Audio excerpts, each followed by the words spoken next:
Bismillahirrahmanirrahim. Assalamualaikum warahmatullahi wabarakatuh. Perkenalkan, nama saya Lani Nasriyah. Di dalam video ini, saya akan menjelaskan tentang potensiometri serta contoh laporan titrasi potensiometri. Potensiometri. Potensiometri adalah metode analisis kimia yang didasarkan pada pengukuran perubahan beda potensial sel pada suatu elektroda. Prinsip potensiometri. Potensiometri menyangkut pada perubahan atau perbedaan potensial suatu elektroda. Mengenai beda potensial terdapat dalam pembelajaran elektrokimia. Elektrokimia dibagi menjadi dua, yakni sel volta dan sel elektrolisis.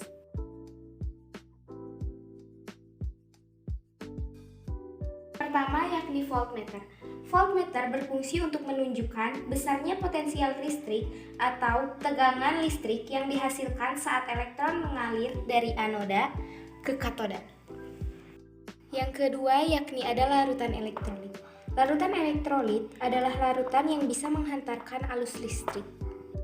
Ketiga yakni ada elektroda. Elektroda merupakan tempat terjadinya reaksi redoks, yakni reduksi oksidasi. Rangkaian alat ini, Zn yakni sebagai elektroda yang berada di anoda dan Cu yakni elektroda yang berada di katoda. Jadi, Zn di sini dapat mengalami oksidasi atau pelepasan elektron. Elektron yang dilepas kemudian dialirkan melalui kabel yang disambungkan ke voltmeter.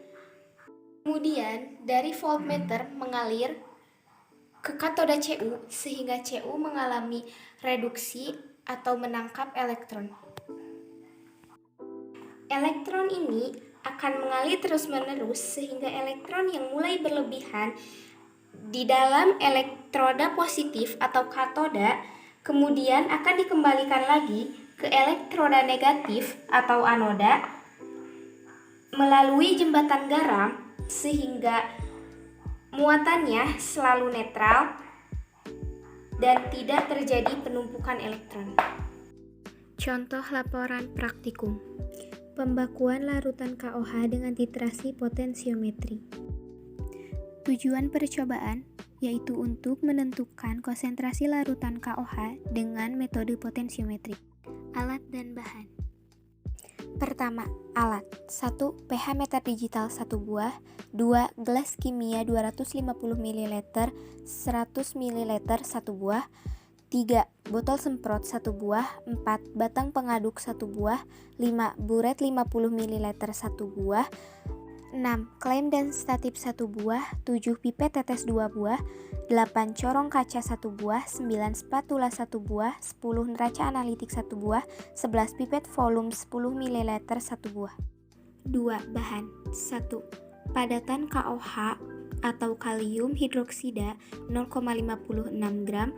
2. Padatan asam oksalat atau C2H2O4 0,9 gram. 3. Tisu secukupnya. 4. Aquades secukupnya. 5. Larutan buffer 250 ml. Prosedur percobaan. Kalibrasi pH meter. Pertama, siapkan pH meter dan larutan buffer pH 7,0, 4,0, dan 10. Siapkan tisu botol semprot berisi air suling. 2. Hidupkan pH meter. Bilas elektroda pada pH meter dengan air suling dan lap dengan tisu netral. 3. Masukkan elektroda ke dalam buffer pH 7,0 dan atur tombol kalibrasi agar menunjukkan pembacaan pH sama dengan 7. Angkat pH meter, bilas elektroda pH meter dengan air suling dan lap dengan tisu netral. Ulangi langkah-langkah tersebut sehingga pH meter dapat mengukur pH 4, 7, dan 10 tanpa harus mengubah tombol. Sekarang pH meter siap digunakan. 2. Pembuatan larutan asam oksalat 0,1 N. 1. Timbang asam oksalat sebanyak 0,9 gram dengan teliti. 2. Masukkan ke dalam gelas kimia 100 ml dan larutkan dengan Aquades. 3. Masukkan ke dalam labu ukur 100 ml dan tambahkan Aquades sampai batas cincin, kemudian homogenkan. 4. Masukkan ke dalam botol reagen yang telah disediakan. Pembuatan larutan KOH 0,1 N. 1. Timbang KOH sebanyak 0,56 gram dengan teliti. 2. Masukkan ke dalam gelas kimia 100 ml dan larutkan dengan Aquades.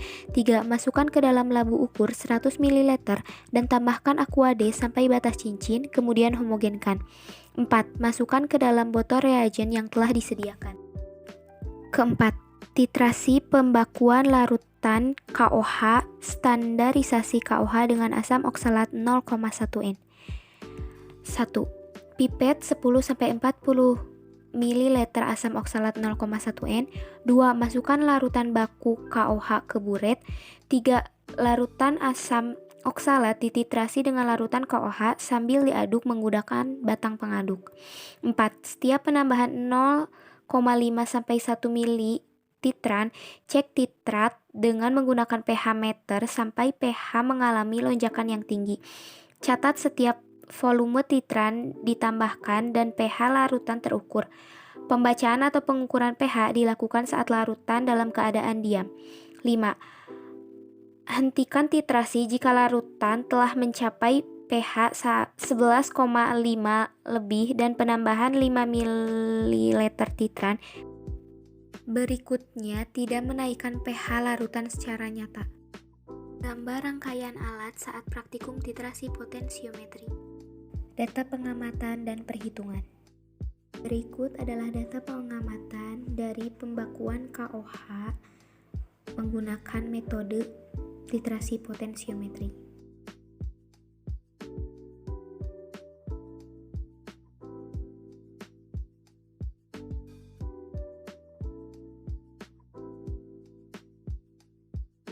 Pembahasan titrasi potensiometri menyangkut perbedaan potensial antara suatu elektroda indikator dan suatu elektroda pembanding sewaktu titrasi. Perbedaan potensial dapat diukur dengan potensial atau potensiometri atau juga pH meter. Dalam titrasi potensiometri, titik akhir atau TE, titik ekivalen, ditemukan dengan cara menetapkan volume dan pH saat terjadi perubahan potensial atau lonjakan pH yang relatif tinggi ketika ditambahkan titran. Dari praktek yang telah dilakukan, lonjakan harga potensial yang kita dapatkan berada pada 7 ml dengan pH 9,76 yang mempunyai selisih 5,74 dengan pH 6 ml volume KOH. Mengapa tiba-tiba di 7 ml mengalami lonjakan yang tinggi? Dikarenakan pada saat sebelum praktek kita menghitung KOH dan asam oksalat menggunakan perhitungan moralitas, bukan normalitas. Sehingga lonjakan yang kita dapatkan langsung meningkat tidak secara beruntun. Kesimpulannya adalah konsentrasi yang didapat dari standarisasi KOH dengan asam oksalat 0,1 molaritas adalah 0,61 molaritas. Sekian video yang dapat saya sampaikan. Mohon maaf jika ada kesalahan dalam penjelasan yang saya sampaikan. Terima kasih atas perhatiannya. Wabillahi taufiq wal hidayah. Wassalamualaikum warahmatullahi wabarakatuh.